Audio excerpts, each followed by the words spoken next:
Hello Kiran, how are you? Why are you looking so sad? Is everything okay? Hello Suraj, I'm facing one big trouble. Do you remember I had booked one 3 BHK residential flat for 70 lakhs about 5 years back in Samaret project in Noida city? I have already paid 20 lakhs as token money plus 30 lakhs in installments. Flat was supposed to be delivered in August 2016, but till date construction work is not complete. Even due to lack of proper approvals and permissions from state government authority, construction work is stopped for last 6 months. Neither is the real estate company giving the flat nor refund of money already invested in this project. I am very confused what to do and how to do. Oh dear, now this is serious. But I think you still have a good chance of getting your money back under the Insolvency and Bankruptcy Code 2016. Friend, what is this bankruptcy code? I am not aware of it. Would you help me, please? Okay, I will explain to you the entire scheme in detail. The Insolvency and Bankruptcy Code 2016 is a new law which seeks to consolidate the existing framework by creating a single law for insolvency and bankruptcy. It was passed by the Lok Sabha in May 2016 and became effective from December 2016. The provisions of the code have been brought into force in phases. The code outlines separate insolvency resolution processes for individuals, companies, and partnership firms. The process may be initiated either by the debtor or by the creditors. A maximum time limit for completion of the insolvency resolution process has been set for corporate and individuals. For companies, the process will have to be completed in 180 days, which may be extended by a further 90 days if a majority of the creditors agree. For startups other than partnership firms and small companies and other companies with assets less than rupees 1 crore, the resolution process would be completed within 90 days and may be extended by a further 45 days. The code also establishes the Insolvency and Bankruptcy Board of India to oversee the insolvency proceedings in the country and regulate the entities registered under it. The insolvency process is managed by licensed professionals. These professionals control the assets of the debtors during the insolvency process. The code has established two separate tribunals to oversee the process of insolvency resolution for individuals and companies: the National Company Law Tribunal for companies and limited liability partnership firms, and the Debt Recovery Tribunal for individuals and partnerships. A plea for insolvency is submitted to the adjudicating authority.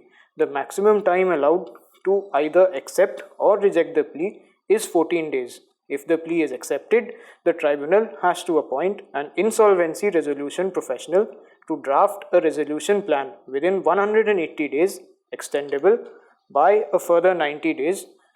For the said period, the board of directors of the company stands suspended and the promoters do not have a say in the management of the company.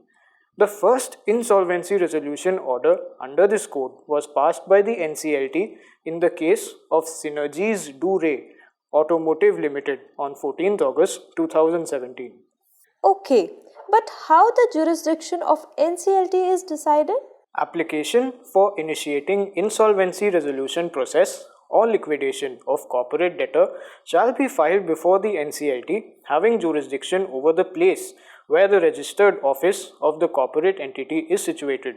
Similarly, voluntary liquidation application of corporate person shall be filed before the NCLT having jurisdiction over the place where the registered office of the corporate entity is situated.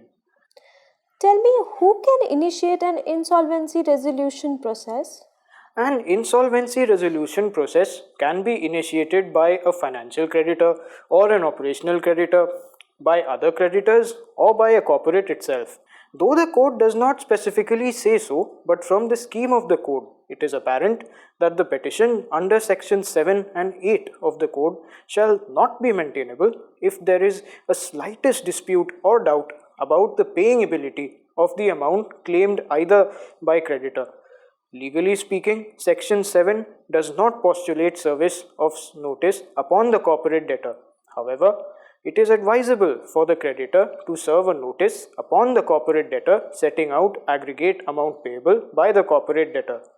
The corporate debtor shall have to point out within a period of 10 days the existence of dispute and shall produce the evidence of any suit which is pending or any arbitration proceedings, or alternatively, the corporate debtor may also produce the proof of payment.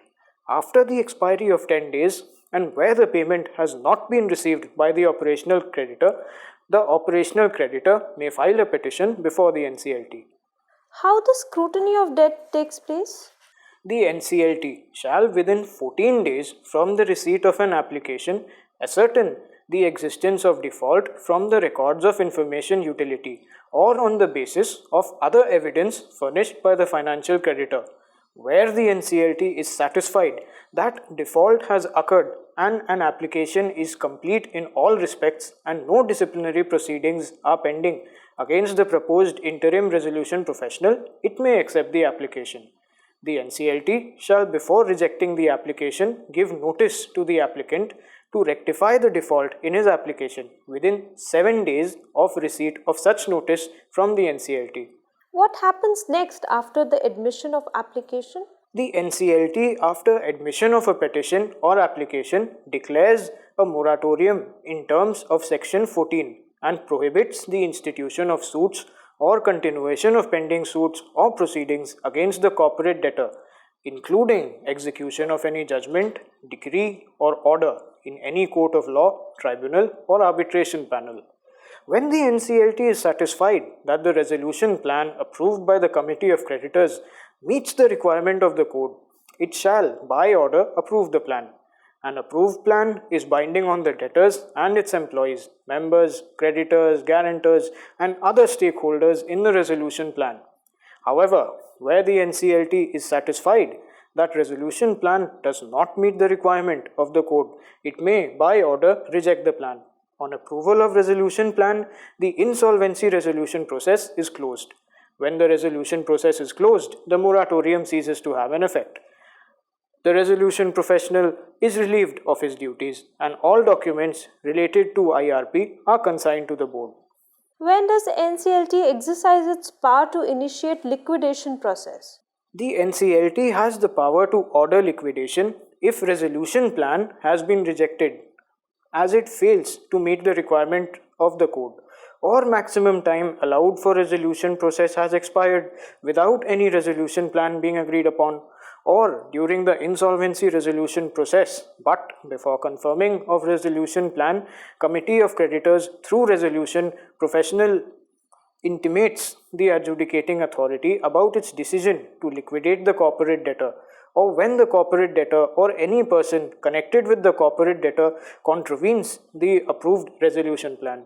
How is dissolution order passed? When the business operations of the corporate person have been completely wound up and its assets have been completely liquidated, the liquidator shall make an application to the NCLT for dissolution of the corporate person. On such application being filed, the NCLT shall order that corporate person shall be dissolved from the date of the order. Can flat buyers initiate resolution process under the code? Earlier, locus standi of the flat buyers as creditor to initiate the resolution process was not clear under the code. The bone of the problem was that under Chapter 2 of the Insolvency and Bankruptcy Code, either the financial creditor, operational creditor, or the corporate debtor could initiate an insolvency resolution process. The Insolvency and Bankruptcy Board of India, wide notification dated August 16, 2017, brought an amendment in the Insolvency and Bankruptcy Board of India Insolvency Resolution Process for Corporate Persons Regulations 2016. And after Regulation 9, a Regulation 9A has been inserted. By virtue of it, a person who has to receive a payment from an insolvent company can now seek the claim under the insolvency law. Revised regulations have enabled owners of undelivered flats to get relief. Earlier, only financial and operational creditors were permitted to seek claims. These other creditors could be a person claiming to be a creditor other than those covered under Regulation 7, 8 or 9. shall submit proof of its claim to the interim resolution professional or resolution professional in person, by post or by electronic means. How can the existence of claim be proved? The existence of the claim may be proved on the basis of the records available in an information utility, or by documentary evidence demanding satisfaction of the claim, or by bank statements of the creditor showing non-satisfaction of the claim, or by an order of court or a tribunal that has adjudicated upon non-satisfaction of claim, if any. In this way, an aggrieved buyer of a flat should submit proof of their claims to the interim resolution professional or resolution professional. The form can be submitted under the corporate insolvency resolution process. Once a case is submitted for insolvency or bankruptcy by the NCLT, then an interim resolution professional is appointed to take the process forward. The revised regulations come at a time when a large number of flat buyers have been left in the lurch, especially in the National Capital Region, due to the long delay in deliveries of flats. So, what key points should be kept in mind when someone decides to buy any property? Before buying any property or investing your hard earned money in any real estate project, the following points should always be kept in mind. Firstly, decide whether to buy ready to move in flats or to invest in an under construction project. Secondly, check the background, history, financial soundness, and past performance of the builder. Thirdly, check the state regulator's website for builder and project details. Fourthly, check the delivery schedule of builder as uploaded as per the Real Estate Regulation and Development Act 2016. Fifthly, check if you can take loan against such property. Sixthly, on occasion of purchase of existing property, check property tax and other bills have been paid before you buy property. And lastly, search for infrastructure-wise appropriate location such as nearby metro connectivity, schools, hospitals, banks, and other amenities. Thank you, Suraj, for your valuable information. You are welcome, Kiran, and all the best. We hope that this episode of our learning curve has answered some of your questions regarding the working of the Insolvency and Bankruptcy Code and has made you aware about the rights of flat buyers under the code. Thank you for watching TIOL Tube. You may send us your feedback or suggestions to make it more useful for you at editor@tiol.in. Thank you.